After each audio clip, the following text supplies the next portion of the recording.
Bombastic side-eye, criminal offensive side-eye.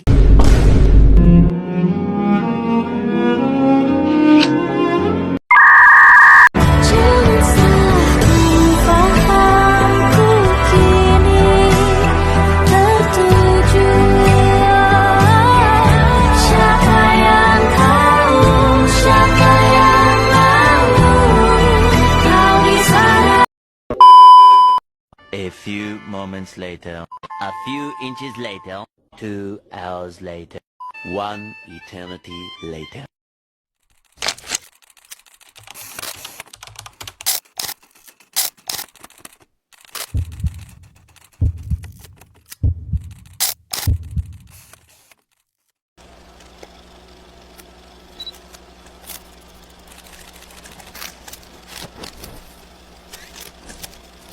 Sejarah Kerajaan Samudra Pasai. Kerajaan Samudra Pasai yang terletak di pesisir utara Aceh dikenal sebagai kerajaan Islam pertama di Indonesia. Didirikan pada tahun 1267 Masehi oleh Murasilo, yang setelah memeluk Islam bergelar Sultan Malik Al-Saleh. Nama Samudra diyakini berasal dari kata semudra, yang berarti semut besar, berdasarkan kisah dalam hikayat Raja-Raja Pasai. Sementara Pasai konon diambil dari nama anjing pemburu Sultan Malik Al-Saleh, si Pasai, yang meninggal dan dimakamkan di lokasi tersebut. Sebagai pusat perdagangan dan penyebaran Islam, Samudra Pasai memainkan peran penting dalam jaringan maritim Asia Tenggara. Kerajaan ini menjadi tujuan para pedagang dari Arab, India, dan Tiongkok. Catatan perjalanan Marco Polo pada tahun 1292 dan Ibnu Battuta pada tahun 1345 menyebutkan kunjungan mereka ke Samudra Pasai, menggambarkan kerajaan ini sebagai pusat Islam yang makmur dan berpengaruh. Pada masa pemerintahan Sultan Muhammad Malik Az-Zahir 1297 sampai 1326, Samudra Pasai mulai mencetak koin emas yang disebut dirham, menandai kemajuan ekonominya. Namun, pada pertengahan abad ke-14, kerajaan ini diserang oleh Majapahit yang melemahkan kekuasaannya. Kejayaan Samudra Pasai mulai meredup seiring dengan bangkitnya Kesultanan Malaka pada awal abad ke-15, yang menjadi pusat perdagangan baru di kawasan tersebut. Pada tahun 1521, Portugis menduduki Pasai, dan 3 tahun kemudian, pada 1524, wilayah ini dianeksasi oleh Kesultanan Aceh di bawah Sultan Ali Muqayyad Shah.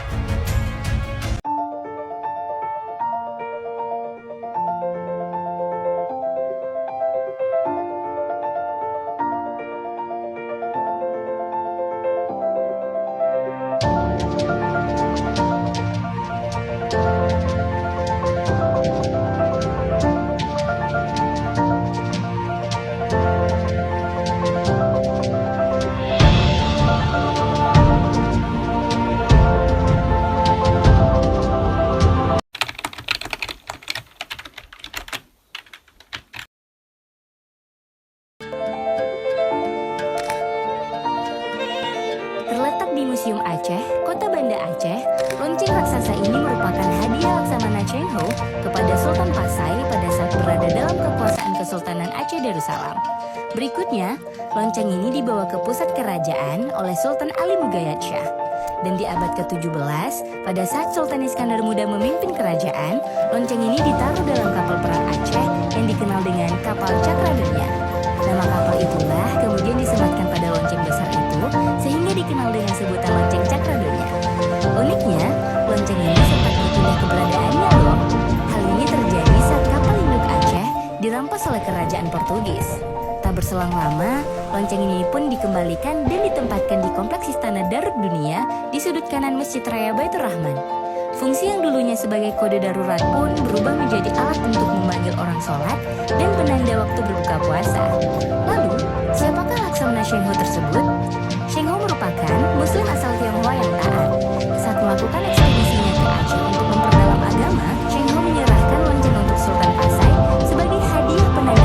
konfrontasi Kesultanan Pasai dengan dinasti Ming. Lonceng Cakradonya ini juga menjadi daya tarik bagi wisatawan yang berkunjung ke Museum Aceh. Apa kalian salah satunya?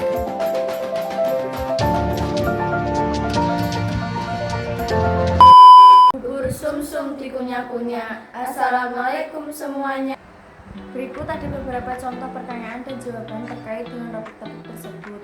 Yang pertama, bagaimana sih proses penyebaran agama Islam di Kerajaan Samudra Pasai? Penyebaran agama Islam di Kerajaan Samudra Pasai itu dipercayai mulai pada abad ke-13 Masehi melalui perdagangan dan kontak dengan pedagang Muslim dari Gujarat, India. Oh, gitu. Terus apa saja sih peninggalan sejarah Kerajaan Samudra Pasai? Sejarah Kerajaan Samudra Pasai yang masih ada hingga saat ini antara lain yaitu makam Sultan Malik Al-Saleh, masjid kuno, batu nisan yang terukir dengan kaligrafi Arab. Oh, ternyata banyak juga ya peninggalan Kerajaan Samudra Pasai. Bagaimana sih struktur pemerintahan di Kerajaan Samudra Pasai? Struktur pemerintahan Kerajaan Samudra Pasai dipimpin oleh seorang sultan yang memiliki kekuasaan absolut. Sultan dibantu oleh para pejabat seperti wazir atau menteri, qadhi atau hakim, dan syekh bandar atau pejabat yang mengurus perdagangan dan pelayaran. Terus apa sih komoditas utama yang diperdagangkan di Kerajaan Samudra Pasai? Komoditas utama yang diperdagangkan di Kerajaan Samudra Pasai antara lain yaitu rempah-rempah seperti lada dan kapulaga, emas dan perak, kain sutra dan tekstil lainnya, kerajinan tangan seperti ukiran kayu dan logam.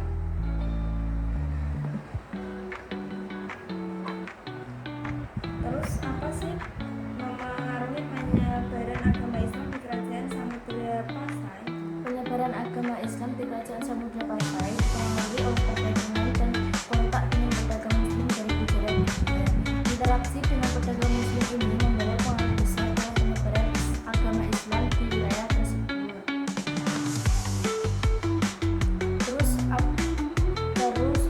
apa saja sih contoh arsitektur Islam di Nusantara yang dapat ditemukan di Kerajaan Samudra Pasai? Masjid kuno yang menjadi salah satu contoh arsitektur Islam di Nusantara. Masjid ini menunjukkan pengaruh arsitektur Islam dalam bangunan-bangunan di kerajaan. Contoh penting bagi pengembangan arsitektur lainnya di wilayah tersebut. Terus siapa sih yang mengurus perdagangan dan pelayaran di Kerajaan Samudra Pasai selama ini? Syekh bandar, pejabat yang mengurus perdagangan dan pelayaran, memiliki peran penting dalam mengatur kegiatan perdagangan dan pelayaran di Kerajaan Samudra Pasai. Terus kerajinan tangan yang diperdagangkan di Kerajaan Samudra Pasai itu apa aja sih? Ukiran kayu dan logam adalah jenis kerajinan tangan yang diperdagangkan di Kerajaan Samudra Pasai. Kerajinan tangan ini menunjukkan keterampilan dan kreativitas masyarakat Samudra Pasai dalam membuat produk-produk yang bernilai tinggi. Oh iya, apa sih peran Sultan Malik Al-Saleh dalam penyebaran agama Islam di Kerajaan Samudra Pasai? Sultan Malik Al-Saleh dianggap sebagai salah satu tokoh penting dalam penyebaran Islam di wilayah tersebut karena memiliki peran kunci dalam memperkenalkan agama Islam kepada masyarakat setempat dan mempromosikan nilai-nilai dalam pemerintahan dan kehidupan sehari-hari. Terus apa sih arti dari batu nisan yang berukir dengan kaligrafi Arab bagi Kerajaan Samudra Pasai? Batu nisan yang berukir dengan kaligrafi Arab merupakan peninggalan sejarah yang menunjukkan pengaruh Islam dalam budaya dan kehidupan masyarakat Kerajaan Samudra Pasai. Batu nisan ini menjadi contoh penting bagi pengaruh Islam dalam seni dan budaya di wilayah tersebut. Oh iya, ternyata arti dari batu nisan itu menunjukkan pengaruh Islam ya. Terus apa sih peran wazir dalam struktur pemerintahan Kerajaan Samudra Pasai? Wazir berperan sebagai menteri yang membantu Sultan dalam mengambil keputusan.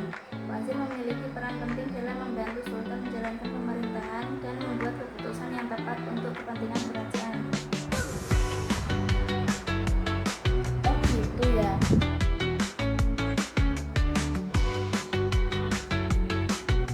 Terus apa sih pentingnya perdagangan internasional bagi Kerajaan Samudra Pasai? Perdagangan internasional penting bagi Kerajaan Samudra Pasai karena dapat meningkatkan pendapatan